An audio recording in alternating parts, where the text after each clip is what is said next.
Food inflation hit a record high last month. The cost of even basic goods like tea and milk has gone up more than 11% on average since last October. It comes from analysis by the British Retail Consortium. Well, Stephanie Prentice joins me now. This is a really significant rise, isn't it, Stephanie?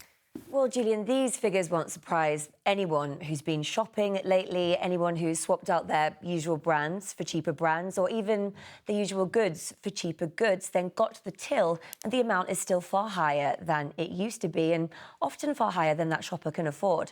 So let's take a quick look at some of that new data. We know that food inflation has jumped from 10.6% in September to 11.6% in October. And prices in shops overall are now 6.6% higher than they were this time last year. So what's causing this? Well, the hike in prices is partly due to higher energy costs. We've all felt those. Worker shortages have also contributed. And of course, the war in Ukraine. That's seen food prices around the world increase. Now, earlier, I spoke to Debbie Lawrence. She got in touch on the 5 phone and she wanted to share her story. Now, Debbie lives alone in a community for people aged 55 and over.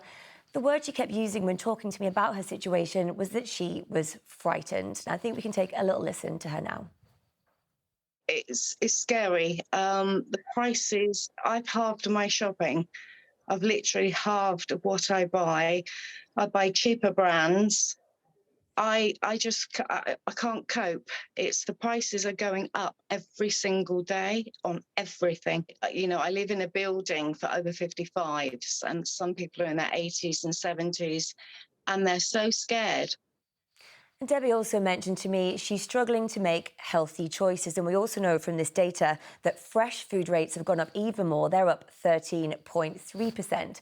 So with this food inflation and, of course, the energy crisis, what we're seeing are households facing a battle on 2 fronts. And it's worth noting it's people like Debbie, it's those low-income households, it's people with disability benefits, care workers, key workers, and, of course, the children in those households that are feeling this the most.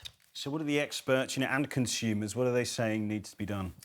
Well, this crisis, Julian, can be seen as a sort of domino effect. Now, consumers and watchdogs are saying supermarkets need to look out for us. They need to give us some deals on those basic items. They need to limit their profits. But retailers are saying they're struggling too. They're dealing with the price of goods going up. They're dealing with the energy crisis as well. So to get some clarity, we spoke to a retail trade association earlier.